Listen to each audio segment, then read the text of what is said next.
स्वागत है आप सभी का। मैं हूं आप सबके साथ ऋषिक और आप देख रहे हैं मेरे साथ खबर दोपहर। बात करेंगे बीजेपी की जन आक्रोश यात्रा को लेकर, जहां पर बीजेपी प्रदेश अध्यक्ष सतीश पूनिया कुछ बोल रहे हैं। चलिए आपको सुनवाते हैं।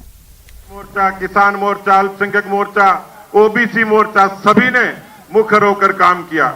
हमारे बूथ से लेकर प्रदेश तक के सभी जनप्रतिनिधि, सांसद, विधायक और पार्टी के सभी प्रमुख लोगों ने इस जन आक्रोश अभियान को गति दी है।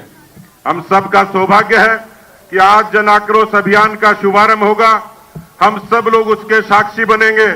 मैं राष्ट्रीय अध्यक्ष जी को आश्वस्त करना चाहता हूं कि राजस्थान में 90 के बाद सत्ता बदलती है जनधारणा से, परसेप्शन से। सत्ता बदलती है एंटी इनकम्बेंसी से। हमने इसको जन आक्रोश इसलिए कहा कि सरकार के खिलाफ जबरदस्त रिजेंटमेंट है, जन आक्रोश है।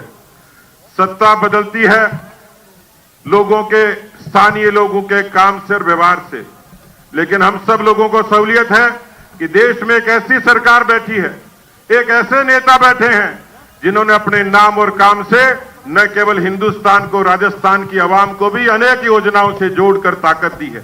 आज भारतमाला के जरिए सड़कों का विकास राजस्थान में हुआ। 56,000 करोड़ की इन्वेस्टमेंट से रेल की गति सुधी और राजस्थान का 77 लाख किसान इस समय पूरे तरीके से प्रधानमंत्री किसान सम्मान निधि से जुड़ा है। 63 लाख महिलाएं उज्ज्वला का आनंद लेती हैं। यहां 17 लाख लोग आवास ले रहे हैं। इस तरीके से मोदी सरकार की तमाम नीतियों से राजस्थान की भारतीय जनता पार्टी के जरिए यहां अलग जगाने का काम किया है।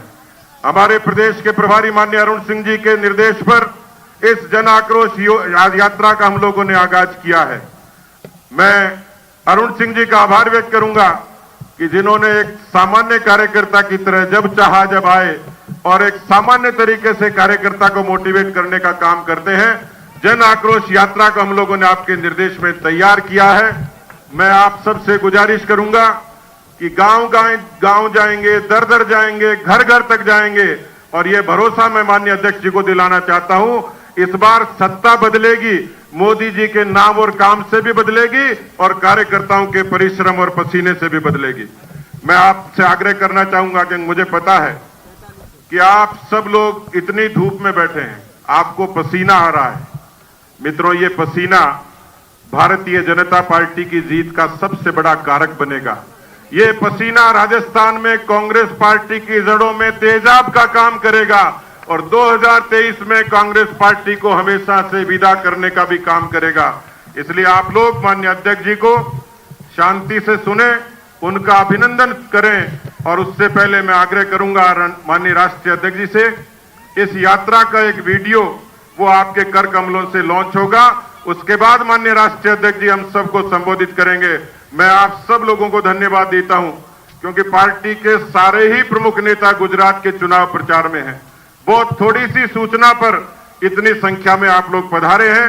ये रथ हम सब लोगों ने इस तरीके से डिजाइन किया कि हर 200 विधानसभा क्षेत्रों में सरकार के खिलाफ शंखनाद होगा और भारतीय जनता पार्टी की नीतियां घर तक पहुंचेंगी।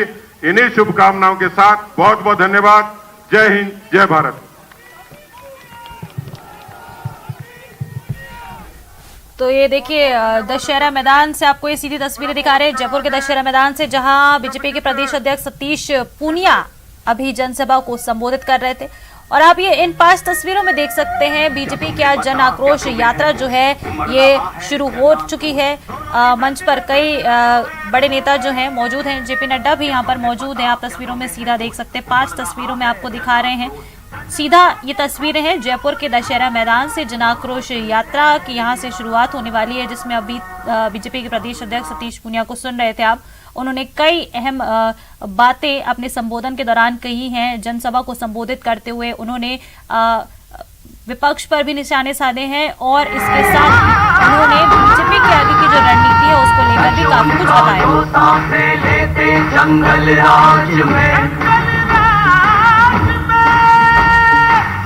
उनका जो थक मर हारे भ्रष्टाचार से, सच उनका जो शिकार हुए तुम्हारे कुशासन के। किसानों को दिया ऋण माफी का झूठा वादा, बेबसी में वो मौत को गले लगाता। अब तुमसे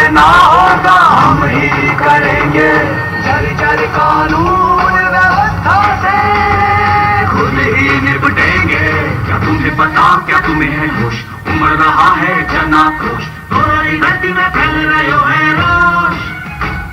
क्या तुम्हें पता, क्या तुम्हें है होश, उमड़ रहा है जन आक्रोश, जन जन मांगे सत्य अब कान खोल और सुन।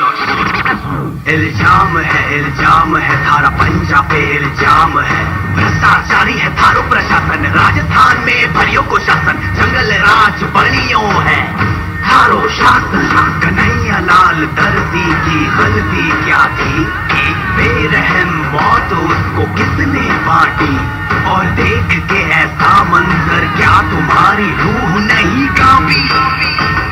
तुष्टिकरण की तुमने आग फैलाई है, जुल्म और माफिया तुम्हारी परछाई है, बिजली की जो बढ़ती महंगाई है, बलात्कार के दर्द की क्या कोई भरपाई है। सुनकर तुम्हें जनता पछताई है, क्योंकि इन सब में तुम्हारी सरकार नंबर 1 आई है।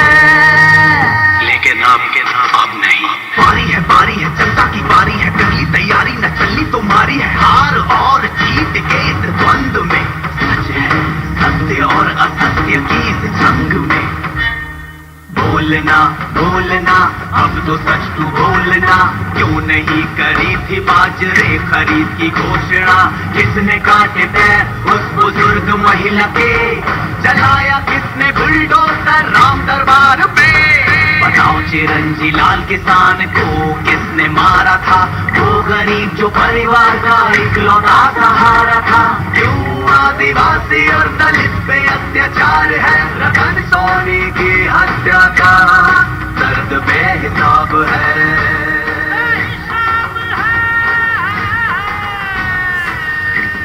क्या तुम्हें पता, क्या तुम्हें है होश, उमड़ रहा है जन आक्रोश, तुम्हारी धरती में फैल रहे हो है रोष। क्या तुम्हें पता, क्या तुम्हें है होश, उमड़ रहा। चलिए आगे बढ़ते हैं और बात करते हैं अब गुजरात की। गुजरात से बड़ी खबर आ रही है। गुजरात में बता दें कि पहले चरण की वोटिंग जारी है। दोपहर 1 बजे तक की अगर वोटिंग की बात करें तो बता दें कि 34.48% अभी तक मतदान हो चुका है। तापी में सबसे ज्यादा 46.35% मतदान हुआ है। पोरबंदर में भी सबसे कम यहां पर बताया जा रहा है कि मतदान हुआ है। 30.20% यहां मतदान दर्ज हुआ है।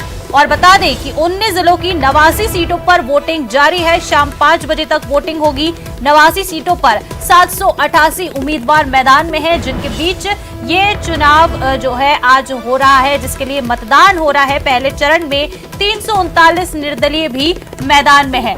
बड़ी खबर, बड़ा अपडेट ये आपको दे रहे हैं। गुजरात विधानसभा चुनावों के लिए आज वोटिंग हो रही है। बता दें कि पहले चरण की वोटिंग जारी है। दोपहर 1 बजे तक जितनी वोटिंग हुई है उसके आंकड़े भी सामने आए हैं।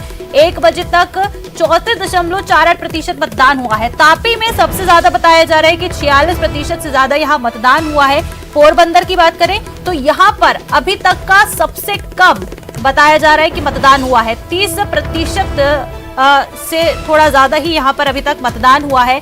19 जिलों की 89 सीटों पर वोटिंग जारी है। शाम 5 बजे तक, सुबह 10 बजे से माफ कीजिएगा, सुबह 8 बजे से ये वोटिंग शुरू हुई है, जो शाम को 5 बजे तक चलने वाली है। पहले चरण की ये वोटिंग हो रही है, जिसमें बड़ी संख्या में जो लोग हैं और बड़े नेता भी हैं यहाँ पर दिख रहे हैं। वोटिंग के लिए आ रहे हैं, वोट डाल भी रहे हैं और बता भी रहे हैं कि हाँ, उन्होंने अपना जो वोट है वो कास्ट कर लिया है। बड़ी खबर गुजरात से। गुजरात विधानसभा चुनावों को लेकर ये बड़ा अपडेट आपको दे रहे हैं।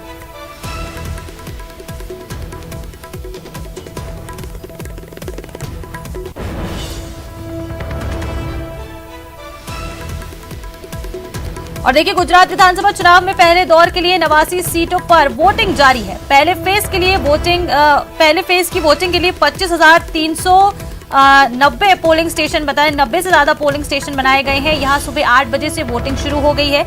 ये शाम 5 बजे तक चलेगी। आज बता दें कि 788 उम्मीदवार किस्मत ईवीएम में, उम्मीदवारों की जो किस्मत है वो ईवीएम में कैद हो जाएगी। इसके बाद नतीजे आएंगे। बता दें कि पहले चरण में 339 निर्दलीय भी इस चुनाव के मैदान में हैं। पहले चरण में जिन 89 सीटों पर मतदान हो रहे हैं वहां 2017 के चुनाव में बीजेपी ने 48 पर जीत हासिल की थी, जबकि कांग्रेस ने 40 सीटें जीती थी। अगर 5 साल 10 साल मुद्दे नहीं बदलते हैं तो दूसरे को मौका मिलना चाहिए। और मैं तो यही कहती हूँ कि लोकतंत्र है, अगर दूसरे ने भी सही काम नहीं किया तो फिर कोई तीसरा। अभी हर 5 साल हम लोगों को संविधान ने मौका दिया है कि हम अपने रिप्रेजेंटेटिव्स चुन सकते हैं, तो हमें पूरा हक बनता है कि हम ये अपना वोट का पूरे सही तरीके से इस्तेमाल करें।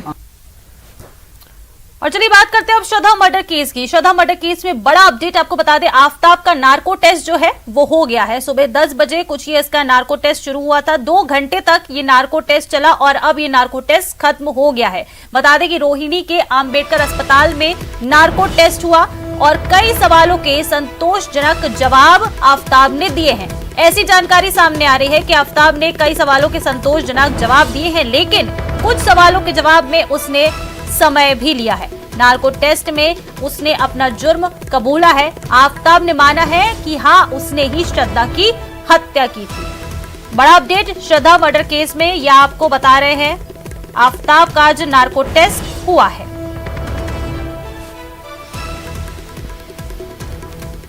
और चलिए आपको सीधा ले चलते हैं राजधानी जयपुर के दशहरा मैदान में, जहां जेपी नड्डा जन आक्रोश यात्रा में जनसभा को संबोधित कर रहे हैं। क्या कुछ बोल रहे हैं, सुनाते हैं आपको।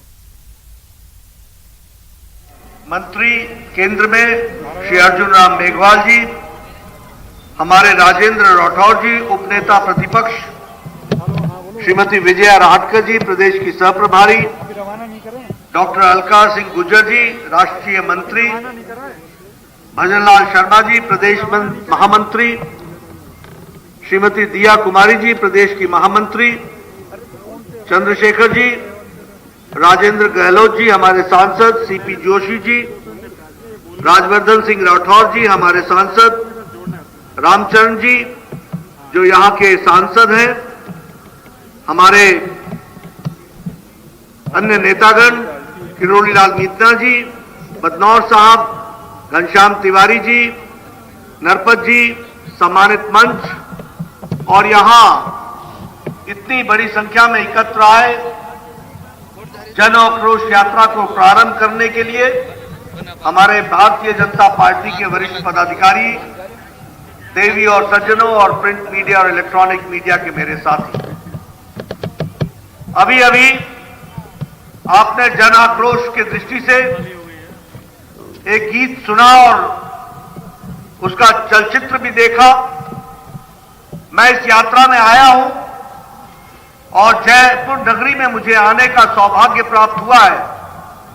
सबसे पहले तो मैं भगवान गोविंद देव को नतमस्तक होकर के नमन करता हुआ उनका आशीर्वाद लेकर के अपनी बात को प्रारंभ करता हूं। मित्रों, यह जयपुर की भूमि, यह राजस्थान की भूमि, यह त्याग की भूमि है, शौर्य की भूमि है, तपस्वियों की भूमि है, समर्पण की भूमि है। यह भूमि अपने कर्तव्य के लिए जानने वाली पवित्र भूमि है और ये स्वाधीनता के लिए अपना सर्वस्व लुटाने वाली ऐसी हमारी वीरों की भूमि है।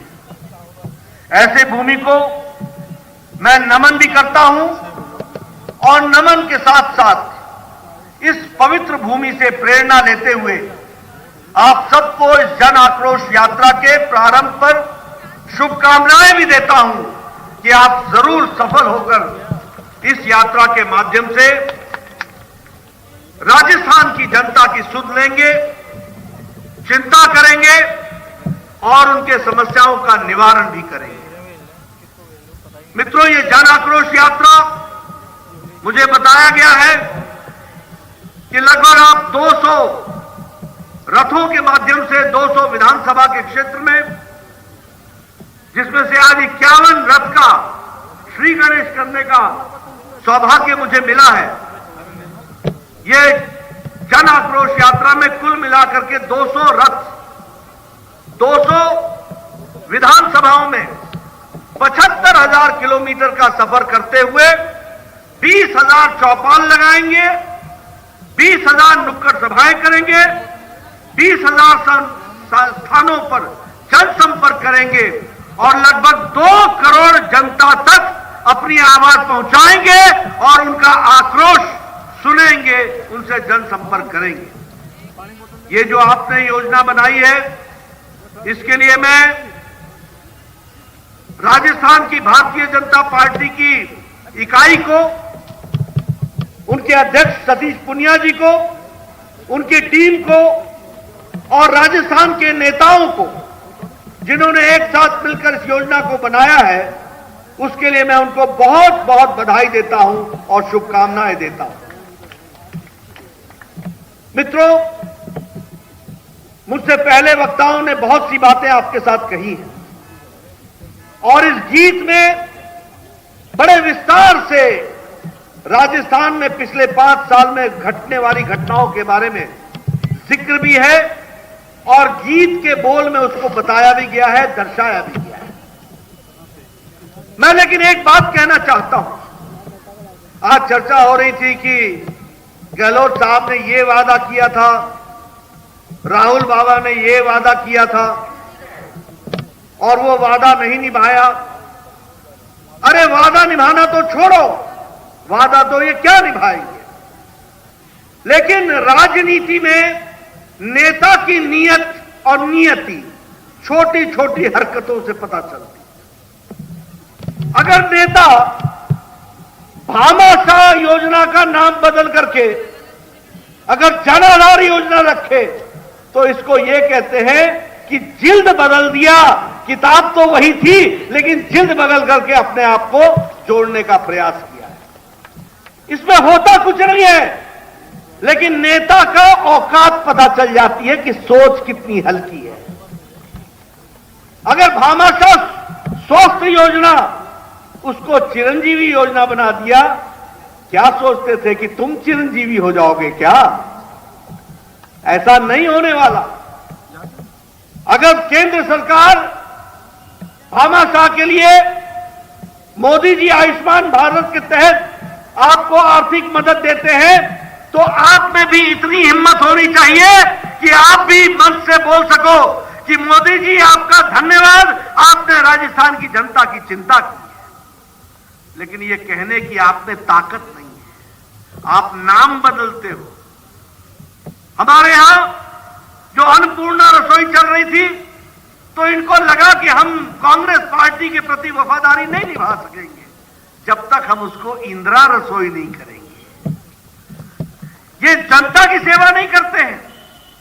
ये भारत की संस्कृति से निकला हुआ अन्नपूर्णा नाम इनको पसंद नहीं है, लेकिन एक परिवार से जुड़ा हुआ नाम यही लेकर के ये गीत गाते हैं। इस तरीके की इनकी स्थिति रहती है। मैं यहां एक बात और कहना चाहता हूं। मैं बार बार बोलता हूं कि आपको डबल इंजन की चिंता करनी चाहिए और आपने महसूस किया होगा कि जब से आपका दिल्ली का इंजन हटा है तो राजस्थान का विकास घटा है। इस बात को भी समझ लेना चाहिए। और हमने नहीं घटाया, घटाने वाले गहलोत साहब ही हैं, जिन्होंने विकास को, जिन्होंने राजस्थान की चिंता कम की है और अपनी पार्टी और अपने नेता और आकाओं की चिंता की है। इस बात को भी समझना चाहिए। क्या यह सच्चाई नहीं है कि ग्रामीण गौरव पथ की योजना, जो गांव के लोगों को कंक्रीट सड़क मिलती थी, वो योजना बंद कर दी गई कि नहीं कर दी गई? कर दी गई कि नहीं कर दी गई? अब राजस्थान के गांव में कौन रहता है? किसको मिलता वो कंक्रीट की सड़क? किसका होता फायदा? लेकिन इनको इसकी चिंता नहीं है। क्या यह सच्चाई नहीं है कि भैरव सिंह शेखावत अंत्योदय स्वरोजगार योजना, जिसमें युवाओं के लिए 50,000 रुपए बिना किसी कोलैटरल के, बिना किसी, जिसे हम कहते हैं कि कोई संपत्ति जमा कराए बगैर या वह बैंक में सुपुर्द किए बगैर आपको लोन मिल रहा था कि नहीं मिल रहा था? युवाओं को मिल रहा था कि नहीं मिल रहा था? रोक दिया गया कि नहीं रोक दिया गया? आज युवा इससे वंचित है कि नहीं है? मैं जानना चाहता हूं, आज युवा वंचित है कि नहीं है? वंचित है कि नहीं है? ये इनके कारनामे हैं। मुख्यमंत्री स्वावलंबन अभियान, जिसमें हर गांव में कुआं बनना था, हर गांव में पोखर बनना था, आज प्रधानमंत्री मोदी जी सरोवर हर जगह पर, हर गांव में सरोवर बने, इसकी योजना बना रहे हैं। वहां आपके यहां मुख्यमंत्री जल स्वावलंबन अभियान, इसको भी बंद कर दिया गया है ताकि हमारे पानी का कंजर्वेशन न हो। यह भी हमको ध्यान में रखना है। गजेंद्र जी जल शक्ति के मंत्री हैं, यहां बैठे हैं, राजस्थान से हैं। आज तो चाहिए था कि राजस्थान दोनों हाथों से जल शक्ति मंत्री का उपयोग करते और राजस्थान को पानी हर जगह पानी पहुंचा देते, घर घर नल होता, इस तरीके की व्यवस्था होती। लेकिन दुख के साथ मुझे कहना पड़ता है कि जल जीवन मिशन को भी इंप्लीमेंट करने में गहलोत साहब रोड़े अटका रहे हैं। मैं पूरी जिम्मेवारी के साथ बोल रहा हूं। राजस्थान के मुख्यमंत्री जल जीवन मिशन को हर घर जल, इस योजना में अड़ंगे लगा रहे हैं और यह भी काम ठीक ढंग से नहीं चल पा रहा है। लेकिन मित्रों, आप देश की तस्वीर देखिए, आज भारत आत्मनिर्भर हो गया है। आप बताइए, मोदी जी ने आप लोगों को वैक्सीनेशन लगा करके 219 करोड़ डबल डोज लगा करके मास्क उतरवा दिया कि नहीं उतरवा दिया? मुफ्त लगाया कि नहीं लगाया? मुफ्त लगाया कि नहीं लगाया? जब ये वैक्सीन बन रही थी तो गहलोत साहब और इनकी कंपनी इस वैक्सीन पर प्रश्न खड़ा कर रहे थे कि नहीं कर रहे थे? और फिर बोला था कि नहीं बोला था कि हम ये वैक्सीन नहीं लेंगे, हमको विदेश से वैक्सीन खरीदने की इजाजत दीजिए? कहा था कि नहीं कहा था? और जब मोदी जी ने कहा कि जाओ ले लो वैक्सीन, तो एक हफ्ते में मुड़ करके आए कि मोदी जी हमसे ना होगा, अब आप ही करो और देना भी हमको मुफ्त देना। और प्रधानमंत्री जी ने 219 करोड़ डबल डोज 130 करोड़ की जनता को मुफ्त लगा करके कोरोना से बचाने का काम। और मजे की बात देखो, एक भी कांग्रेसी नेता ने वैक्सीन लगाने के बाद ट्वीट नहीं किया। चुपके आपको बरगलाया और अपने चुपके लगा करके लोगों को गुमराह करने का काम किया। यह भी हमको ध्यान में रखना चाहिए। और मैं बड़े आप गौरव के साथ कह सकता हूं कि भारत ने मोदी जी के नेतृत्व में 100 देशों को वैक्सीन पहुंचाई है, वैक्सीन मैत्री में, और 48 देशों को मुफ्त में वैक्सीन पहुंचाई है। 2.5 करोड़ वैक्सीन मुफ्त पहुंचाई गई है।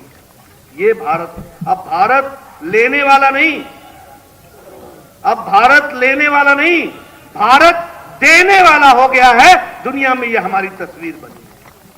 उसी तरीके से अगर हम कहें तो हमारी जो इकोनॉमी है, जो हमारी अर्थनीति है, वो दुनिया में सबसे तीव्र गति से आगे बढ़ रही है। और हमारी जीडीपी जो है वो पिछले तिमाही में 7.4% थी और कल जो आया है उसमें 6.8% है। और उसी तरीके से अप्रैल महीने में हमारी जो अर्थ है वो 20.1% के हिसाब से आगे बढ़ी है। ये भारत की तस्वीर है। जब चाइना लड़खड़ा रहा है, जब अमेरिका ठीक से खड़ा नहीं हो पा रहा है कोरोना के बाद, जब यूरोप की आर्थिक स्थिति ठीक नहीं है, तो भारत बुलंदी के साथ आर्थिक दृष्टि से आगे बढ़ रहा है। और अब भारत ब्रिटेन को, जिसने 100 साल से ज्यादा हमें राज किया, उसको पछाड़कर 5वें नंबर की अर्थव्यवस्था भारत बन गई है। यह भी हमको ध्यान में रखना है।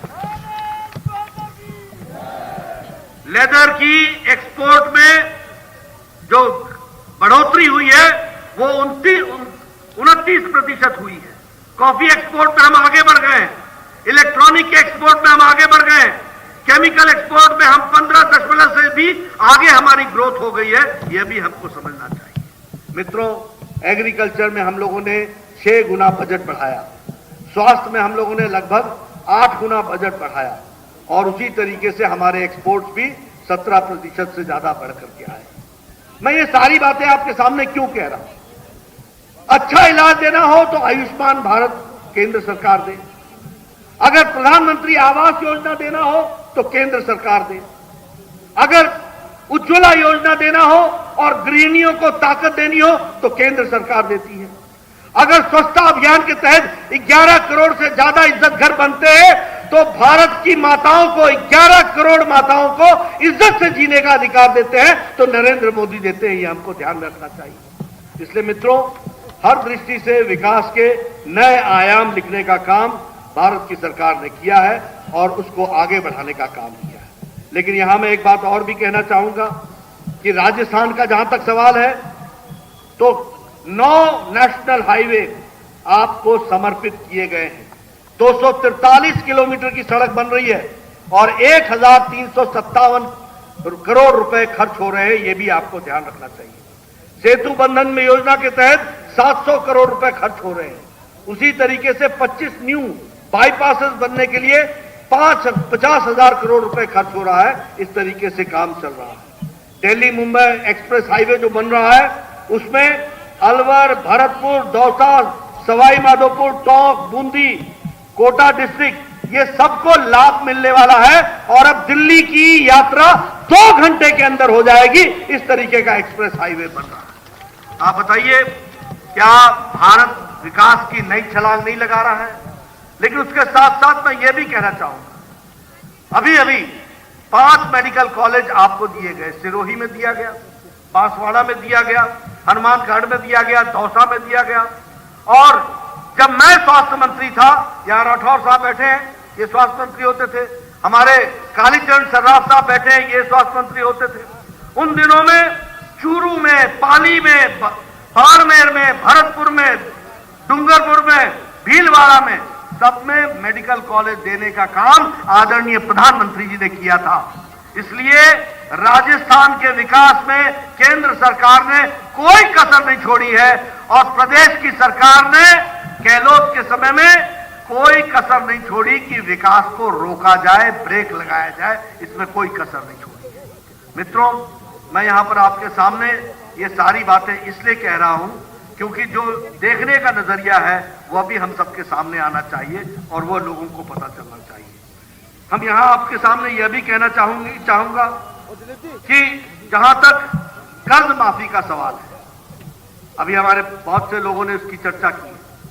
1,20 यानी 1,20,000 करोड़ रुपए हमारे फार्मर्स का, किसान का कर्जा चुकाना था। और क्या कहा था राहुल ने? 1, 2, 3, 4, 5, 6, 7, 8, 9, 10 और इतना गिनूंगा और कर्जा माफ हो जाएगा। अभी वो यात्रा पर हैं, जरा उनसे पूछना ये 1, 2, 3, 4 की गिनती भूल गए हो कि याद है? और लोगों को बताना कि आक्रोशित हम इसीलिए नहीं हैं, हम आक्रोशित इसलिए हैं कि कांग्रेस पार्टी आंखों में धूल झोंकती है और हमारे हितों के नुकसान पहुंचाती है। इस बात को आपको कहने की आवश्यकता है। आज लगभग 9,000 किसान वह मजबूर हो गए हैं अपनी जमीनों को बेचने के लिए। बाजरा पर जो एमएसपी मिलना था वह भी एमएसपी मिलने से इनकार हो गया है। हर दृष्टि से देखा जाए तो आज जिस तरीके से सरकार चल रही है उसमें आपको ध्यान में आया होगा कि किस तरीके से चीजों के बारे में चर्चा करते हुए हमारे यहाँ की सरकार किस तरीके का काम कर रही है। मैं यहाँ आपके सामने एक बात जरूर बताना चाहता हूँ कि गुजरात ने बहुत रिकॉर्ड भी बनाए हैं गहलोत साहब के नेतृत्व में, और वो रिकॉर्ड भी हमको समझ लेना चाहिए। भ्रष्टाचार में राजस्थान नंबर 1 पर रिकॉर्ड बनाया है। पेट्रोल डीजल के रेट में राजस्थान नंबर 1 पर, अनएम्प्लॉयमेंट में राजस्थान नंबर 1 पर, महिलाओं के साथ अत्याचार में राजस्थान नंबर 1 पर, दलित के ऊपर होने वाला क्राइम में राजस्थान नंबर 1 पर, साइबर क्राइम में राजस्थान नंबर 1 पर, और बिजली के दामों में सबसे ज्यादा महंगी बिजली राजस्थान नंबर 1 पर। यह है राजस्थान का रिकॉर्ड। क्या ऐसा रिकॉर्ड आप चाहते हो? क्या आप चाहते हो ऐसा रिकॉर्ड? आप चाहते हो ऐसा रिकॉर्ड? अगर आप नहीं चाहते हो, अगर आप चाहते हो कि आपकी बहनें सुरक्षित रहे, अगर आप चाहते हो कि दलित भाई सुरक्षित रहे, अगर आप चाहते हो कि यहां पर नौकरियों के अवसर बने, रोजगार के अवसर बने। अगर आप चाहते हो कि करप्शन समाप्त हो और अगर आप चाहते हो पेट्रोल डीजल, मैं दावे के साथ कह सकता हूं 2 बार केंद्र सरकार ने डीजल के दाम घटाए हैं और हमारे प्रदेश की सरकारों ने भी घटाए हैं, लेकिन राजस्थान, गुजरात में घड़ियाली आंसू बहाता है।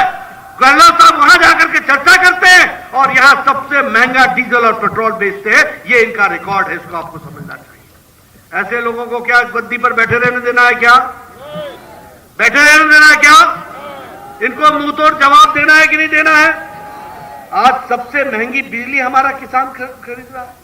आज सबसे महंगी बिजली हमारा कंज्यूमर यहां पर खरीद रहा है। कोई सुध नहीं ली जा रही है। आप बताइए, सब यहां पर कम्युनल टेंशन भी बढ़ा कि नहीं बढ़ा? बढ़ा कि नहीं बढ़ा? किसने बढ़ाया? किसने बढ़ाया? कांग्रेस के राज। ये इनका तौर तरीका है। इसलिए मित्रों, मैं एक ही बात आपको कहने आया हूं। आज तो आपने जन आक्रोश यात्रा की प्रारंभ किया है। 200 विधानसभाओं में जाना है, 20,000 नुक्कड़ सभाएं होनी है, 20,000 चौपाल होने हैं, 20,000 हमारे गांव में बैठकें होनी है, 2 करोड़ लोगों को आपने संपर्क करना है। ये जो आक्रोश है उनकी सुध लीजिए, लोगों के साथ जुड़िए, लोगों को इन सारी बातों के बारे में बताइए कि किस तरीके से छोटी सी गलती से कितना नुकसान हो जाता है। इस बात को भी समझाने की आवश्यकता है। मुझे पूरा विश्वास है कि आप सब लोग इस जन आक्रोश यात्रा में अपने आप को समावेश करेंगे, पूरी ताकत लगाएंगे, जनता तक जाकर के जो आक्रोशित जनता है उनकी आवाज सुनेंगे और उनकी आवाज को आप संजो करके आने वाले समय में जनता की आवाज को लेकर के आप बुलंद करेंगे और आने वाले समय में आप यहां पर विशुद्ध भारतीय जनता पार्टी की सरकार बनाएंगे। इसके लिए आप काम करेंगे ताकि राजस्थान का विकास फिर से शुरू हो। यही मुझे आपसे कहना है। आपने मेरी बात बहुत शांति से सुनी। आपका बहुत बहुत धन्यवाद। जय भारत, जय राजस्थान। जेपी नड्डा जिंदाबाद, जेपी नड्डा जिंदाबाद। और अब वो समय आ गया जिस रथ पर हम आरूढ़ होकर इस सरकार की चूल्हो हिलाने के लिए गांव-गांव में जाएंगे। 51 रथों को एक भारतीय जनता पार्टी की झंडी दिखाकर माननीय राष्ट्रीय अध्यक्ष जी रवाना करेंगे। आप सब लोग इसका साक्षी बनेंगे। मैं अध्यक्ष जी से निवेदन करूंगा कि इस कार्य को करें और आप सब लोग इतनी विशाल सभा में, इस विराट सभा में आए। आप सबका बहुत बहुत आभार, बहुत बहुत धन्यवाद।